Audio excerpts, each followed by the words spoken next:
Hello मेरे दोस्तों, मेरा नाम है सानिब और आज हम एक्सप्लेन करने जा रहे हैं कोरियन ड्रामा को। यह कहानी एक अमीर बिजनेसमैन की जिसे एक बीमारी होती है जिसका नाम किम मिन क्यू है। किम मिन क्यू को भयानक बीमारी है। जब भी वो किसी को टच करता है तो इसके जिस्म पर खौफनाक दाने पड़ने लगते हैं और इसे सांस लेने में भी दिक्कत आती है, यहाँ तक कि यह मर सकता है और यह बेहोश भी हो जाता है। मिनक्यू चाहता है कि उसकी भी कोई गर्लफ्रेंड हो, पर वो इस बीमारी की वजह से उसे टच भी नहीं कर सकता और इसी डर से इसने अपने आप को 10 साल से कैद किया हुआ है। मिनक्यू अपने घर से बाहर नहीं जा सकता। इसके प्रोफेशनल डॉक्टर ओ ने इसके इलाज करने की कोशिश की पर कुछ फायदा नहीं हुआ। लेकिन एक डॉक्टर मिनक्यू से कहता है कि वो अपनी इस बीमारी के साथ जीना सीख ले। साथ ही वो मिनक्यू को एक स्मार्ट वॉच देता है जिसमें अलग अलग रंग होते हैं जो इसकी एनर्जी की हालत को बताते हैं। ब्लू रंग में एनर्जी नॉर्मल, ऑरेंज में सांस आनी बंद हो जाएगी, येलो में हल्का सा अटैक, रेड में वो कुछ ही मिनट में मर जाएगा। एक दिन प्रोफेसर होक साइंटिस्ट मिनक्यू से राबता करता है और वह बताता है कि उसने अपनी टीम के साथ मिलकर एक बहुत ही इंटेलिजेंट रोबोट बनाया है। क्योंकि वो रोबोट इंसान नहीं है तो मिनक्यू जब भी उसे टच करेगा इसे कुछ नहीं होगा। प्रोफेसर होंग इस रोबोट की कीमत $100 मिलियन बताता है। अगले दिन मिनक्यू मिलने इसकी लैब में जाता है और जैसे मिनक्यू वहां पहुंचता है तो वह एक हसीन खूबसूरत लड़की को देखता है जो एक रोबोट होती है। रोबोट अपना नाम AJ3 बताती है जो प्रोफेसर होंग की बनाई हुई एक एडवांस रोबोट होती है। मिनक्यू इसे देखकर हैरान रह जाता है और पहले तो वो इसे टच करने से घबराता है, लेकिन जब वो इसे छूता है तो मिनक्यू को इसके शरीर पर कोई भी दाने नजर नहीं आते और यह सब देखकर मिनक्यू बहुत खुश हो जाता है और AJ3 के मंसूबे में फंड भी लगा देता है। अगले दिन प्रोफेसर की टीम रोबोट को टेस्ट कर रही होती है। टीम का एक बंदा सोडे की बोतल फेंकता है जिसकी एक बूंद रोबोट के प्रोसेसर में जा गिरती है, जिसकी वजह से शॉर्ट सर्किट होता है और प्रोसेसर तबाह हो जाता है। प्रोफेसर की टीम परेशान हो जाती है क्योंकि अगले दिन इसको डिलीवर करना था।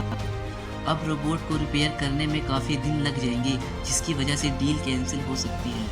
इसलिए प्रोसेसर होंग प्लान बनाता है। इसे याद आता है कि इसकी एक्स गर्लफ्रेंड जिया जो कि AJ3 की प्रोटोटाइप होती है, इसे रोबोट बनाकर मिनक्यू को भेजने की सोचता है। अगले दिन प्रोफेसर होंग जिया से मिलने जाता है। प्रोफेसर होंग जिया से कहता है कि अगर वो एक दिन के लिए AJ3 बने तो वो इसके लिए $10,000 देगा। यहाँ हमें पता चलता है कि जिया बहुत गरीब है और इसे पैसों की सख्त ज़रूरत है, इसलिए वो इस ऑफर को एक्सेप्ट कर लेती है। प्रोफेसर अगले दिन जिया को लैब में ले जाता है और इसे रोबोट दिखाता है। इसके बाद सब मिलकर इसे सिखाते हैं कि AJ3 किस तरह से काम करता है और जिया को सेम रोबोट जैसे कपड़े पहनाते हैं। इसके सर पर विग और आंखों में लेंस लगाते हैं जो कैमरे की तरह काम करते हैं। प्रोफेसर की टीम कैमरे की मदद से जिया को मॉनिटर करेगी। अब जिया को सब समझाने के बाद लॉकर में बंद करके मिनक्यू के घर लाया जाता है। मिनक्यू जैसे ही लॉकर को खोलता है तो जिया इसे देखकर डर जाती है। यहाँ हमें पता चलता है कि जिया कुछ दिन पहले एक गेम की डिलीवरी मिनक्यू के पास देने जाती है।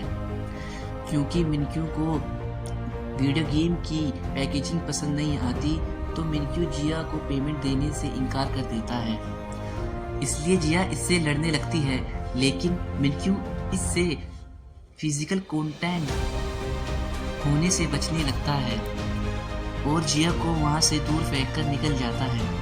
अब सीन प्रेजेंट में शिफ्ट होता है।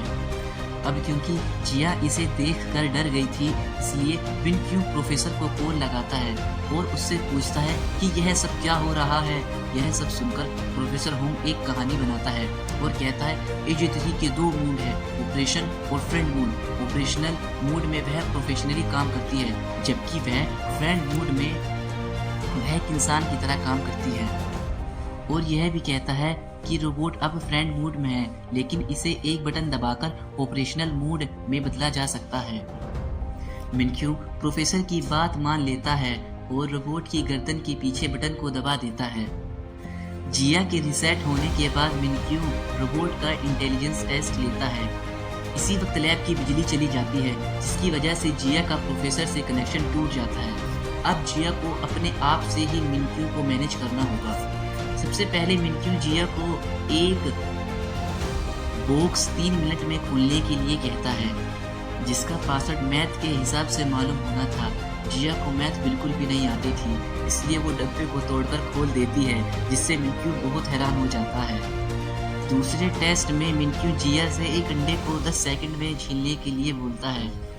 जिया ये सोचती है कि ये कैसा पागल इंसान है, ये मुझसे क्या क्या काम करवा रहा है, क्योंकि जिया पहले एक रेस्टोरेंट में काम करती थी, जिससे वह ये काम आसानी से कर लेती है।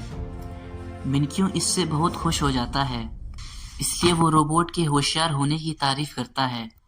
इसी वक्त लैब में बिजली वापस आ जाती है और जब वो जिया के लेंस से कनेक्ट होते हैं तो यह देखकर हैरान हो जाते हैं कि जिया मिनक्यू पर गुस्सा हो रही है, क्योंकि मिनक्यू ने बैटरी चेक करने के लिए अपना हाथ आगे बढ़ाया था। वह देखकर प्रोफेसर घुटनों के बल बैठ जाता है। इसी वक्त प्रोफेसर को मिनक्यू का फोन आता है और मिनक्यू कहता है कि तुम मुझे धोखा देने की कोशिश कर रहे हो, क्योंकि इसमें इस्तेमाल होने वाली बैटरी खराब है, जिसकी वजह से AJ3 का सीना फूल गया है। यह सुनकर प्रोफेसर एक और झूठ बोल देता है कि इसने AJ3 की बैटरी को अपग्रेड किया है। साथ में मिनक्यू को वार्निंग देता है कि वो इसके सीने को ना छुए, क्योंकि AJ3 की बैटरी उसके सीने में लगी हुई होती है। प्रोफेसर बोलता है क्योंकि ऐसा करने से शॉर्ट सर्किट हो सकता है। इसके बाद मिनक्यू मेडिसिन लेने के लिए जाता है। अचानक इसका दम घुटने लगता है और फर्श पर गिर जाता है। उसे सांस लेने में मुश्किल होती है। इसी वक्त जिया आती है और इसकी पीठ थपथपाकर इसकी मदद करती है। जैसे ही मिनक्यू होश में आता है तो वह बड़ी ही हैरानी से पूछता है कि बगैर मेरे ऑर्डर के इसने मेरी मदद कैसे की, जिससे जिया कहती है कि वो बहुत सी ऐसी चीज है कर सकती है जो बगैर ऑर्डर के मुमकिन है।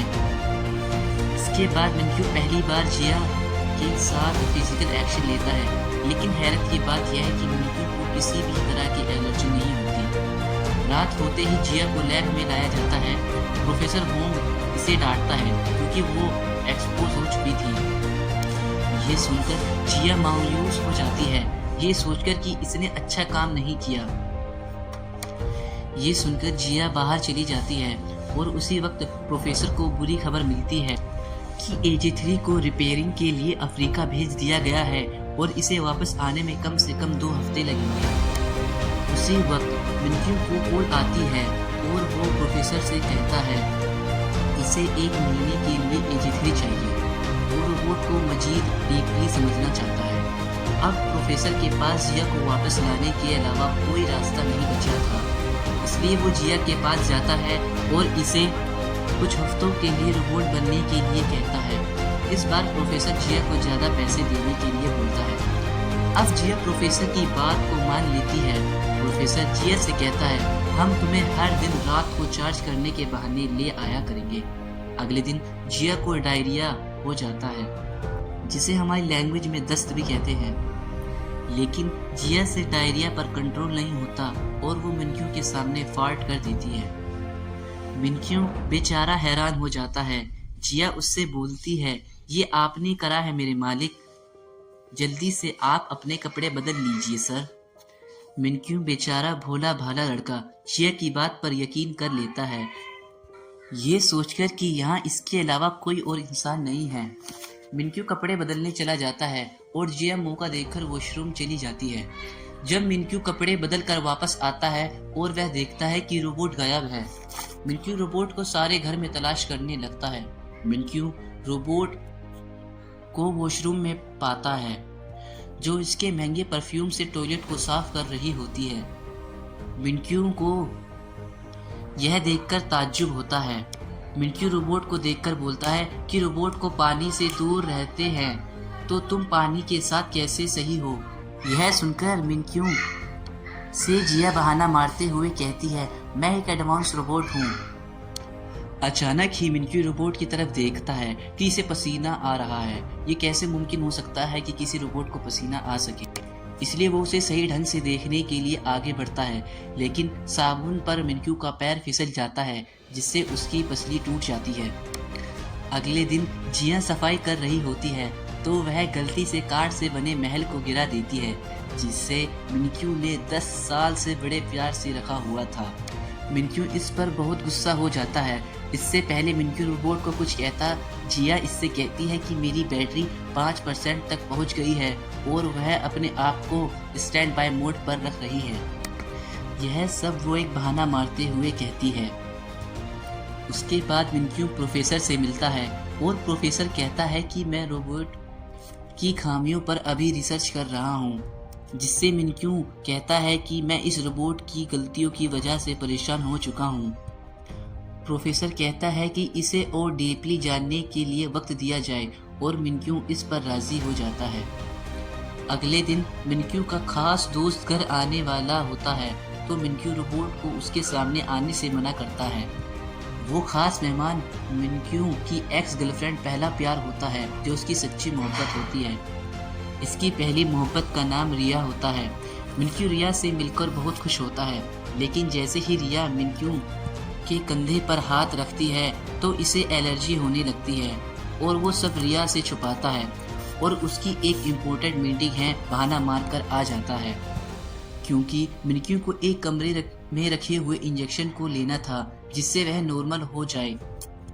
लेकिन मिनक्यू बहुत कमज़ोर हो चुका था और वह इंजेक्शन का डोज नहीं ले पाता और वह ज़मीन पर लेट जाता है। तभी वहाँ जिया आती है और देखती है कि मिनक्यू ज़मीन पर लेटा है और इसे सांस लेने में परेशानी हो रही है। अब यहाँ से सीन पास्ट में शिफ्ट होता है। अब मिनक्यू को कोई एलर्जी नहीं थी। उस वक्त मिनक्यू के लिए सब नॉर्मल था। मिनक्यू जब कार्ड का पहला घर बनाता है तो ये देखकर मिनक्यू के माँ बाप बहुत खुश होते हैं। अगले दिन मिनक्यू के जन्मदिन पर हर कोई आया हुआ होता है। पार्टी के बाद कार में मिनक्यू की पूरी फैमिली जा रही होती है। तभी एक बलून मिनक्यू के पापा के सामने आ जाता है, जिसकी वजह से सामने आने वाला ट्रक इन्हें टक्कर मार देता है। तभी मिनक्यू को हॉस्पिटल में आँख खुलती है और वो अपने माँ बाप के लिए रो रहा होता है, लेकिन उसके माँ बाप हादसे में मर चुके होते हैं। दिन के वक्त बहुत सारे रिश्तेदार छोटे मिनक्यू से मिलने आते हैं, जो इसका बड़ा बनने की कोशिश करते हैं, लेकिन वो असल में मिनक्यू के बाप के पैसों का वारिस बनना चाह रहे थे। लेकिन तभी छोटा मिनक्यू टॉयलेट जाता है और इसे अपनी जेब से एक नोट लिखा हुआ मिलता है, जिस पर लिखा था किसी भी कागज पर सिग्नेचर मत करना। अगले दिन यूचू नाम का इसका एक दोस्त आता है और मिनक्यू के हाथ में एक अडॉप्शन पेपर देता है कि इसे इसके बाप ने भेजा है और अच्छा होगा अगर वो इसका भाई बन जाए। मिनक्यू उस कागज पर सिग्नेचर कर देता है और यूचू उसके हाथ पर हाथ रखता है और मिनक्यू जैसे ही उसके हाथ को देखता है वो शैतान में बदल रहा होता है। मिनक्यू उसे देखकर घबरा जाता है और वहाँ से भाग जाता है और जहाँ से यूचू ने इसे पकड़ा था वहाँ उसे दाने पड़ने लगते हैं। थोड़ी देर के बाद यूचू अपने पापा के पास जाता है और इस कागज को देते हुए कहता है कि काम हो गया पापा। लेकिन जब वो कागज में देखता है वहाँ सिग्नेचर की जगह कुछ और लिखा हुआ होता है। इसके बाद मिनक्यू एक खाली हवेली में चला जाता है और इस दिन के बाद वो बाहर के लोगों से मिलना बंद कर देता है, क्योंकि हर कोई उसकी प्रॉपर्टी को हड़पना चाहता है। वो दूसरे इंसानों को नाली का कीड़ा समझने लगता है, जिसकी वजह से मिनक्यू को ये बीमारी होने लगी थी। मिनक्यू की इस बीमारी को केवल डॉक्टर ओ जानता था। अब सीन प्रेजेंट में शिफ्ट होता है। मिनक्यू जगता है और अपने साथ जिया को पाता है। मिनक्यू इसे बताता है कि इसने ख्वाब में देखा है कि पीठ पीछे लोग इसके छुरा घोंप रहे हैं। मिनक्यू अब खुश हो जाता है क्योंकि जिया ने उसे बचा लिया था और जब वो दोनों ज़्यादा वक्त गुजारने लगे थे। अब इन दोनों का रिश्ता मजीद गहरा होता चला जाता है। एक दिन मिनक्यू जिया से कहता है कि वो इसके साथ रिया के साथ डेट पर चले। मिनक्यू और रिया दोनों साथ में बैठते हैं, पर जब रिया जाने लगती है तो वो मिनक्यू की तरफ हाथ मिलाने के लिए अपना हाथ आगे बढ़ाती है और मिनक्यू डरता हुआ इसका हाथ पकड़ लेता है, जिसके बाद मिनक्यू को एलर्जी शुरू हो जाती है। मिनक्यू जैसे ही अपने अंदर इंजेक्ट करने वाला होता है तो वह सोचता है कि मुझे ये इंजेक्शन लगाना चाहिए या नहीं, क्योंकि वो अपनी इस चूतिया सी जिंदगी से तंग हो चुका था। अब मिनक्यू की घड़ी बीप करने लगती है, पर जैसे ही मिनक्यू जिया की तरफ देखता है तो वह बिना इंजेक्शन के ही ठीक हो जाता है। फिर थोड़ी देर बाद वो दोनों दूसरी जगह जाने का सोचते हैं, लेकिन अचानक से मिनक्यू एक शख्स से टकरा जाता है, जिससे मिनक्यू नीचे जमीन पर गिर जाता है। वो शख्स मिनक्यू को पकड़ लेता है, ये जानने के लिए कि मिनक्यू को कुछ हुआ तो नहीं। पर हैरत की बात ये होती है कि मिनक्यू को उसके छूने पर एलर्जी नहीं होती। ये देखकर अब मिनक्यू ज्यादा भीड़ में जाने का फैसला करता है, क्योंकि इसने आज तक ऐसा नहीं किया था। अब मिनक्यू वहाँ बहुत से लोगों को छूता है और देखता है कि उसका मॉनिटर बिल्कुल नॉर्मल है। ये देखकर मिनक्यू की आंखें गीली हो जाती हैं और वो अपने डॉक्टर को फोन मिलाता है और बोलता है कि एलर्जी खत्म हो गई है। लेकिन सडनली एक आदमी इससे टकराता है और इसे एलर्जी होने लगती है, पर ये भीड़ में जैसे ही जिया को देखता है तो नॉर्मल हो जाता है। मिनक्यू ये सारी बात अपने डॉक्टर को बताता है और सारी बात बताकर फोन काट देता है और जिया को गले लगा लेता है। और मिनक्यू जिया से कहता है वो इसके लिए दुनिया की सबसे महंगी बड़ी बैटरी खरीदेगा। फिर घर आकर मिनक्यू डॉक्टर ओह को फोन पर कहता है वो अब बिल्कुल ठीक है। डॉक्टर ओह ये सब देखकर बिल्कुल हैरान हो जाता है कि पहली बार किसी के टच करने पर मिनक्यू को इंजेक्शन की ज़रूरत नहीं पड़ी। और अब मिनक्यू जहाँ भी जाता है वह जिया को अपने साथ ले जाता है और वो जिया को इस दुनिया में सबसे अच्छा दोस्त मानने लगता है। इस कहानी का पहला पार्ट यहीं पर ख़त्म हो जाता है।